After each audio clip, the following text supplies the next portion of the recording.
vijay ஒரு சூர்யா இந்த மாதிரி எல்லாம் நடிச்சிருந்தாங்க. இது வேற லெவல் படம். அவங்க எல்லாம் மிஸ் பண்ணிட்டாங்கன்னு நினைக்கிறேன். I wish him all the best. இல்ல தயவு பண்ணி தம்பி தம்பி தம்பி தம்பி தயவு பண்ணி படத்தை பத்தி பேசுங்க. படத்தை பத்தி பேசுறவங்க பேசுங்க. நான் கடவுள் இல்லைன்னு சொல்றேன்ப்பா, அது கரெக்டா இல்லையா? நான் கடவுள் ஒருத்தர் சொன்னாரு, தெரியும். நான் கடவுள் ஒருத்தர் சொன்னார்ல, நான் கடவுள் இல்லைன்னு சொல்றாரு. அவ்வளவுதான். நாங்கள் எல்லாரும் பார்த்தோம். வித்தியாசமான ஒரு சப்ஜெக்ட். நான் கடவுள்னு ஒரு படம் பார்த்துருக்கோம். அதில் எல்லாமே அது நீங்களும் எல்லாம் பார்த்துருப்பீங்க, அதை பற்றி பேச வேண்டாம். இது நான் கடவுள் இல்லைன்னு சொன்னோன்னே ஏதோ ஒரு ஆன்டி சென்டிமெண்ட் மாதிரி ஃபீல் ஆகி தான் நான் உள்ளே வந்தேன். இது இல்லை, ஆனால் இதெல்லாம் அன்பே சிவம் அப்படின்ற மாதிரி வந்தது இல்லை. ஸோ அந்த மாதிரி எல்லோரும் கடவுள், நான் கடவுள் இல்லைன்னு சொன்னால் ஏதோ வித்தியாசமாக இருக்குது அப்படின்னு சொல்லி தான் சார் கூப்பிட்ட உடனே ஒரு ஆர்வத்தோடு வந்து பார்த்தேன். To be frank, first half எனக்கு ஒரு ஜானர், ஒரு சம்திங் இன்ட்ரெஸ்டிங்காக போயிட்டே இருந்தது. ஆனால் செகண்ட் ஹாஃப் எனக்கு ரொம்ப ஒரு க்யூரியாசிட்டியில் அப்படியே சென்டரில் ஃப்ரண்ட்டில் உட்காந்து பார்க்குற அளவுக்கு ஒரு இன்ட்ரெஸ்டிங் க்ரியேட் ஆச்சு. ஒரு வித்தியாசமான சப்ஜெக்ட். இது நான் கடவுள் இல்லை அப்படின்னு சொன்னதுக்கு அந்த டைட்டிலுக்கு ஒரு அருமையான சப்ஜெக்ட் கொடுத்துருக்காரு. இன்றைக்கி இருக்கிற அந்த லேட்டஸ்ட்டு டெக்னாலஜி, இதெல்லாம் டெக்னாலஜிக்கு அப்டேட் ஆகி ஒரு படம் பண்ணியிருக்காரு. சார் எவ்வளோ படங்கள் பண்ணிட்டாரு, இருந்தாலும் அப்டேட் பண்ணிகிட்டே இருக்கார் தானே. ஸோ இந்த படம் டெஃபினட்டாக எல்லாருக்கும் ஒரு இன்ட்ரெஸ்டிங்கான ஒரு சப்ஜெக்டாக இருக்கும். அதில் சமுத்திரக்கனி ஒரு ஆக்ஷன் ஹீரோ அப்படின்னு சொல்லலாமா, இல்லை ஒரு கேரக்டர் ரோல் எல்லாமே ரொம்ப நல்லா பண்ணியிருக்காரு. ஆக்ஷனும் சரி, எமோஷனும் சரி, அந்த சென்டிமெண்ட் சீன்ஸும் சரி, எல்லாமே ரொம்ப நல்லா பண்ணியிருக்காங்க.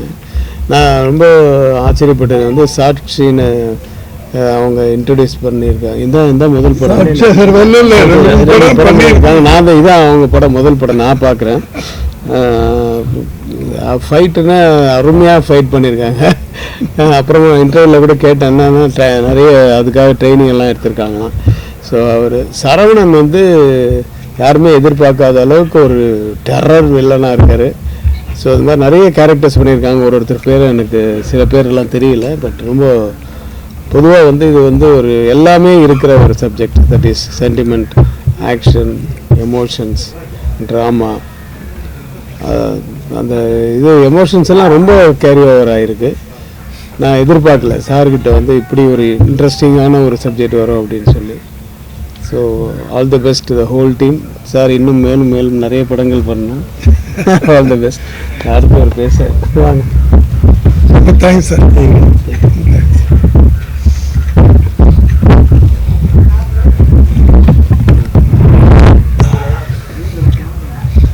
அதாவது நான் ஏற்கனவே இந்த படம் ஒரு நாள் பார்க்க வேண்டியிருந்தது, அப்போ பார்க்க முடியாமல் போச்சு. சார் இன்னைக்கு SAC சார் இன்னைக்கு கூப்பிட்டாரு. எல்லா வேலையும் ஒதுக்கி வச்சுட்டு இந்த படத்தை கண்டிப்பாக என்ன அவர் ஒரு 2-3 தடவை அழுத்தமாக நீங்கள் பார்க்கணும்னு சொன்ன உடனே அதில் ஏதோ ஒரு விஷயம் இருக்கும், இல்லைன்னா அது நம்மளை கூப்பிட மாட்டாருன்னு நினச்சேன். பட் படத்தை பார்க்கும்போது எனக்கு ஞாபகம் வருது, நான் ஃபிலிம் இன்ஸ்டியூட்டில் படிக்கும்போது 1982 சட்டம் ஒரு இருட்டறை 81 ரிலீஸ் ஆகுது. நான் ஃபஸ்ட் இயர் ஃபிலிம் இன்ஸ்டியூட்டில் படிக்கும்போது கிட்டத்தட்ட அந்த படத்தில் இருந்த அந்த வேகம், விறுவிறுப்பு, இந்த ஆக்ஷனு, சென்டிமெண்ட் இதில் இருக்கு. 75 வயசுல 82 வயசுல அவர் 28 வயசுல எடுத்த படம் மாதிரி எடுத்திருக்காரு. So wonderful screen play. நான் இதுக்காக சாருக்காகவோ புகழ்றதுக்காக சொல்லலை, நான் மெய் மறந்து பார்த்துக்கிட்டு இருந்தேன். இதே இதில் நடித்த ஸ்டார்ஸ் எல்லாமே மிகப்பெரிய ஸ்டார்ஸுவாக மாறக்கு வாய்ப்பு இருக்குது, இன்க்ளூடிங் ஹீரோயின் சாட்சி. எனக்கு என்ன பர்ஃபார்மன்ஸு இதில் என்னென்னா, ஒரு சென்டிமெண்ட்டான கதை மட்டும் இல்லை, சென்டிமெண்ட்டோட ஒரு action come thriller and investigation, இத்தனை கதையும் ஒன்றா கொண்டு வந்து இவர் எப்பவுமே இந்த சட்டம் ஒரு இருட்டறையில் எப்படி சொன்னார் அதே மாதிரி தான் இதுவும். இது மேபி இதை பார்ட் 2ன்னு கூட சொல்லலாம். ஏன்னா அந்த சட்டத்தை மீறி ஒருத்தன் எப்படி ஜெயிக்கிறான், சட்டத்தை கையில் வச்சுட்டு எப்படி ஒருத்தன் தப்பிக்கிறான். இந்த ஃபார்முலா வந்து இவர் கைவந்த கலை அண்ணனுக்கு. So extraordinary performance. ரவிக்குமார் சொன்ன மாதிரி நம்ம சமுத்திரக்கனி வந்து அவரும் இப்போ தெலுங்கு படங்களில் இப்போ நிறைய வில்லனாக நடிக்கிறாரு, ரொம்ப டெரரான வில்லனாக நடிக்கிறாருன்னா இதில் ஒரு அன்பான கணவனா, ஒரு பாசமான ஒரு அப்பாவா, ஒரு டைனமிக் போலீஸ் ஆஃபீஸராக எக்ஸலண்ட் பர்ஃபார்மன்ஸ் பண்ணியிருக்காங்க. ஸ்க்ரீன் பிளே தான் எனக்கு இப்பவுமே சொல்கிறேன். ரவிக்குமார் சொன்ன மாதிரி நான் பிகினிங்லேருந்தே ரொம்ப இன்வால்வ்மெண்ட்டோடு பார்த்தேன் இந்த படம். ஸோ கிளைமேக்ஸ் வந்து அசத்தலாக இருந்தது. அதில் இவருக்குன்னு வச்ச கதாபாத்திரம் இருக்கு பாருங்கள், அது ஒரு பியூட்டிஃபுல் கதாபாத்திரம். அதாவது அந்த ஏஜில் எப்படி இந்த எல்லா நிகழ்வுகளையும் ஒரு நட்செல்ல கொண்டாந்து அதை ஆப்ரேட் பண்ணுற ஒரு கேரக்டர் மாதிரி பியூட்டிஃபுல்லாக இருந்தது. ஸோ அண்ணனுக்கு வந்து நம்ம வாழ்த்த வயதில்லை. அவர் இப்போ தான் முதல் படம் ஆரம்பிச்சிருக்காரு. முதல் படத்தோட வேகம் உண்மையிலுமே முதல் படத்தோட வேகம் இருக்கு. அப்பதான் சொல்றேனே, இந்த இதில் வந்து சமுத்திரக்கனி இல்லாமல் ஒரு விஜய், ஒரு சூர்யா, இந்த மாதிரி எல்லாம் நடிச்சிருந்தாங்க. இது வேற லெவல் படம்.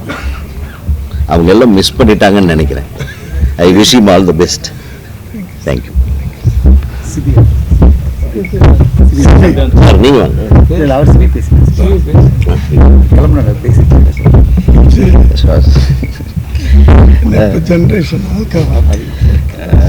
SAC சார் வந்து அவர் ஸ்டைலில் ஒரு படம் பண்ணியிருக்கேன், நீங்கள் பார்க்கணுன்னு சொல்லி கூப்பிட்டுருந்தாரு சார்.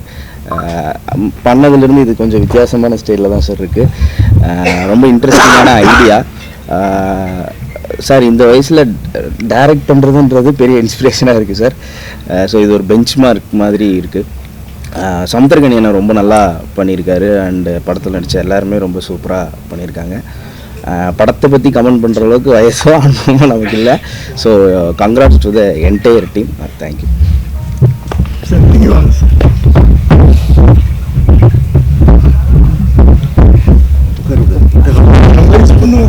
நான் சொல்லுவேன். அனைவருக்கும் வணக்கம்.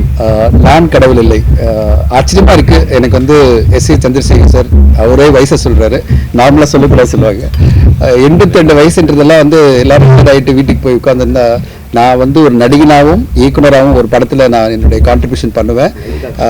நான் பாயிண்ட் சொல்ல நினச்சேன், அதை வந்து உதயகுமார் சார் சொல்லிட்டாரு. ஒரு சட்டம் ஒரு இருட்டரை பார்க்கும்போது எந்த அளவு வந்து நம்மளுக்கு ஒரு என்கேஜிங்கான ஒரு கண்டென்ட்டை நம்மளுக்கு கொடுத்துருந்தாரோ 81ல், இப்போ வந்து நம்ம வந்து 41 வருஷம் கழிச்சோம். அதே மாதிரி எனர்ஜியோட ஒரு ஆக்ஷன் பேக்டாக ஒரு கமர்ஷியல் படம், அதாவது இந்த சமுதாயத்துக்கு சொல்ல வேண்டிய ஒரு கருத்தோட ஒரு ஆக்ஷன் பேக்டாக ஒரு கதை வந்து கொடுத்துருந்தாரு. அந்த ஆக்ஷன் சீக்வன்ஸ் எல்லாம் ரொம்ப சூப்பராக இருந்தது. பர்டிகுலராக சாக்ஷி அகர்வாலுடைய ஆக்ஷன் சீக்வன்ஸ் கண்டிப்பாக அவங்களுக்கு வாழ்த்து சொல்லணும். இந்த மாதிரி ஒரு எஃபர்ட்லாம் வந்து ஒரு லேடி ஆக்ட்ரஸ் பண்ணுறது வந்து ரொம்ப ஆச்சரியமாக இருந்தது. அண்ட் இவனுடைய நடிப்பு நல்லா இருந்தது. ஒரு புது, அதாவது இந்த கதையில் வந்து ஒரு முக்கியமான பங்காக வந்து இவன் இருந்தார். சமுத்திரக்கனி சாரனுடைய நடிப்பு ரொம்ப சூப்பராக இருந்தது. ரொம்ப மெச்சூர்டான ஒரு பெர்ஃபார்மன்ஸ், ஒரு அப்பாவா, ஒரு போலீஸ் ஆஃபீஸரா, அது பிறகு எல்லாமே சேர்ந்து வந்து சமுத்திரக்கனி சாரனுடைய நடிப்பு ரொம்ப நல்லா இருந்தது.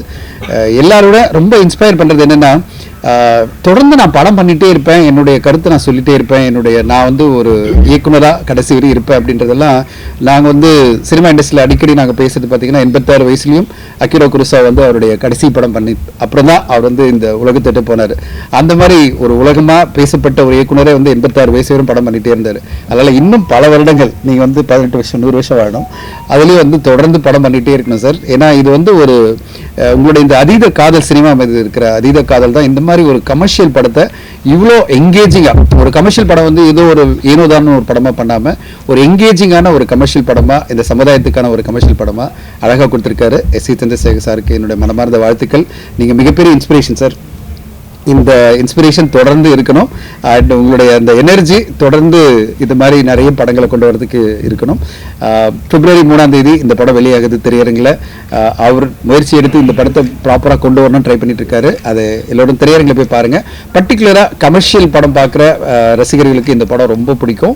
அவ்வளோ அருமையான கமர்ஷியல் எலிமெண்ட்ஸோட இந்த படம் அமைஞ்சிருக்கு.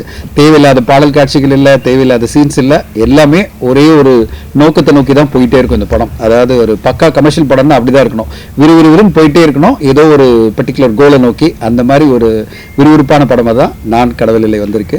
அண்ட் வாழ்த்துக்கள் சார், உங்களோட நடிப்புக்கும் உங்களோட இயக்கத்துக்கும் மனமார்ந்த வாழ்த்துக்கள். தேங்க்யூ. சொல்லாமான்னு தெரியல, படம் எல்லாரும் பார்த்துருந்தாங்கன்னா கேள்வி கேட்கும் போதே சொல்லலாம் நிறைய. இது சரவணன் மாதிரி ஒரு வில்லனை போட்டிருக்கீங்க படத்துலையா? ஸோ அவருக்கு ஒரு டெஃபினட்டாக ஒரு டெப்த்தான ஒரு ஃப்ளாஷ்பேக் வைப்பீங்களோ அப்படின்னு நினச்சிட்டு இருந்தேன். பிறகு ஃப்ளாஷ்பேக் வச்சு அது யூஸ்வலாக தானே இருக்கும் அப்படின்னு பார்த்தா அந்த ஃப்ளாஷ்பேக்கே இல்லை. அதில் தான் இது ஒரு புதுமையாக இருந்துச்சு. ஃப்ளாஷ்பேக்கே இல்லை அவருக்கு.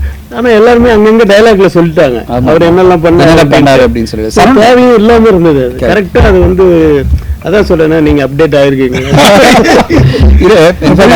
நம்ம எதிர்பார்க்கறது கொடுக்க கூடாதுன்றதானே. அவர் ஜெயில இருந்து வந்த உடனே இவர்த்தானே டார்கெட் பண்ணணும். அதுலயே நம்ம வந்து அப்படி அப்படியே மாத்தி மாத்தி போயிட்டே இருந்தது. இந்த கதையோட லிங்க் ஆனதுதான் அழகா இருக்கு. ரொம்ப அதாவது ஆக்சுவலா இருக்கு. அதான் அது படம் பார்த்தவங்களுக்கு தான் இவர் கடவுள், நான் கடவுள் அப்படின்னு சொல்லிட்டு போறாருன்னு பார்த்தா இல்லை, நான் கடவுள் இல்லைன்னு சொல்ற மாதிரியே ஒரு கிளைமேக்ஸ். அதுவும் சரவணன் நடிப்பு ரொம்ப ஆக்ரோஷமா இருந்தது. ஒரு வில்லன்னா தர்றான வில்லன்னா அவர் தான், பார்த்து பயந்தில்ல அந்த மாதிரி ஒரு நடிப்பு கொடுத்திருக்காரு. அண்ட் என்ன யார் சூப்பர் ஸ்டார் தானே? உட்காருங்க.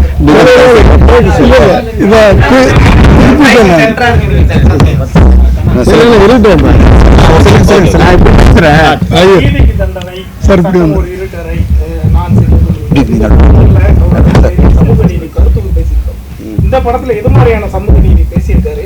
உங்களுக்கு எது மாதிரியான ஒரு தாக்கம்?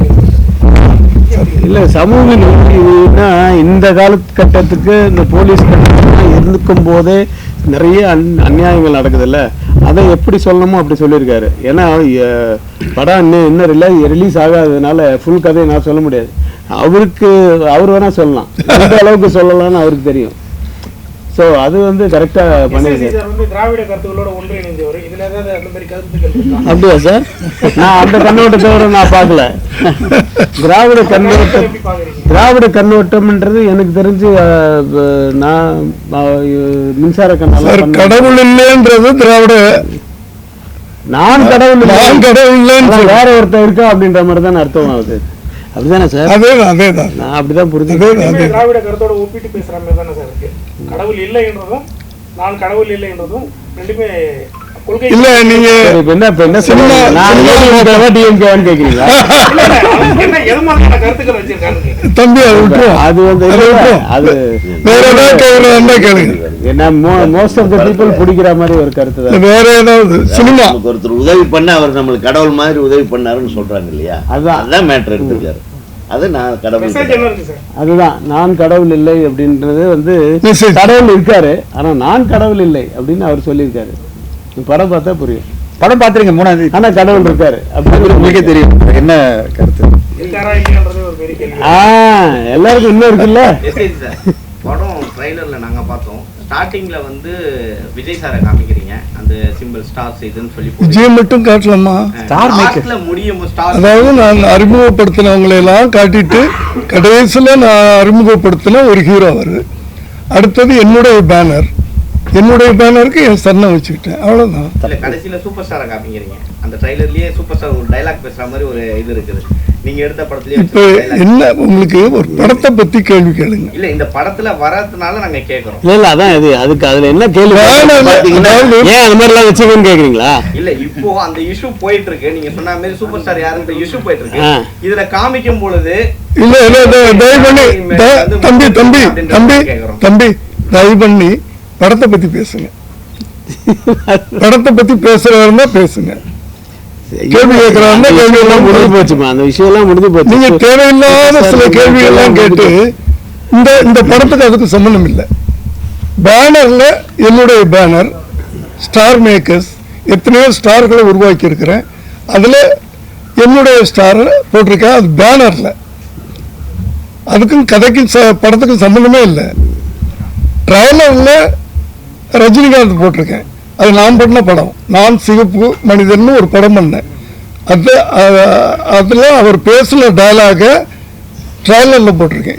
அதுக்கு ஏன் முடிச்சு போடுறீங்க? இல்ல அந்த படத்துல வந்து நீங்க எடுத்த படத்திலேயே இந்த படத்தும் கனெக்ட் ஆகுற மாதிரி இருக்கு. அதுலயும் அதே மாதிரி தான் நேரடியாக வந்து அது கரெக்டுமா? நீங்க சொல்ற கரெக்ட் சம்பந்தம் இருக்கு. அந்த படத்துக்கும் எதுக்கும் சம்பந்தம் இருக்கு. நான் சிவப்பு மனிதனுக்கு எதுக்கும் சம்பந்தம் இருக்கு. நான் ஒத்துக்கிறேன். இப்ப பாத்தீங்கன்னா நம்ம ஊர்ல எல்லா இடங்கள்லயும் பாத்தீங்கன்னா கடவுள்னு சிலை இருக்குது. ஆனா நீங்க குறிப்பிட்டு கடவுள் இல்லைன்னு சொல்லிருக்கீங்க. அப்போ கடவுள் இல்லைன்னு சொல்லி நான் கடவுள் இல்லைன்னு தான் சொல்லியிருக்காரு. நான் கடவுள் இல்லைன்னு சொல்றேன்ப்பா. அது கரெக்டா இல்லையா? நான் கடவுள் ஒருத்தர் சொன்னாரு, தெரியும். நான் கடவுள் ஒருத்தர் சொன்னார்ல, நான் கடவுள் இல்லைன்னு சொல்றாரு. அவ்வளவுதான். படத்தை பார்த்தா தெரிஞ்சு இல்லைங்க. நீங்க நான் கடவுள் இல்லைன்னு சொல்றாருல, நான் என்ன சொல்ல வரேன்னா இந்த டைட்டில் அது வந்து இவரை வந்து சொல்றாங்க நீங்க கடவுளா அப்படின்னு கேட்கும்போது நான் கடவுள் இல்ல, வேற ஒருத்தர் கடவுளா இருக்காரு அப்படின்னு சொல்றாங்க. அவ்வளவுதானே தவிர இது கடவுள்ன்ற டிபேட்டுக்கே இல்ல. ரியாலிட்டி எல்லாருக்குமே தெரியுமா சார், கடவுள்ன்றவரு நேரடியா வர மாட்டாரு அப்படி இல்ல. இந்த சப்ஜெக்ட் வந்து அப்படி ஒருத்தர் கடவுள்ன்ற வந்து ஒருத்தர் வந்து ஹெல்ப் பண்ணா நல்லா இருக்காதா? எல்லாம் ரியாலிட்டி தானே சொல்லி ஆகணும். அதுதான் அது எல்லாருக்கும் எங்க சொல்றேன். கடவுள் இல்லைன்ற டிபேட்டுக்கெல்லாம் இந்த கதை போல. இது பக்கா கமர்ஷியல் படமா? பக்கா கமர்ஷியல் படம். இதுல வந்து அன்னெசரி கான்ட்ரோவர்சி இல்ல. நீங்க கடவுள் இல்ல, எந்த கடவுளை தான் நீங்க ஏத்துக்கிறீங்க? கடவுள் இதுக்கு பதிலே யாரும் சொல்ல முடியாதுமா. அன்பே அன்பே இல்ல இல்ல அன்பே சிவம் தானே சொல்லியிருக்காங்க. அன்பே சிவம் சொல்லியிருக்காங்க. இங்கிலீஷ்ல வந்து லவ் இஸ் காட். அவ்வளவுதானே? சாட்சி பேசுறாங்க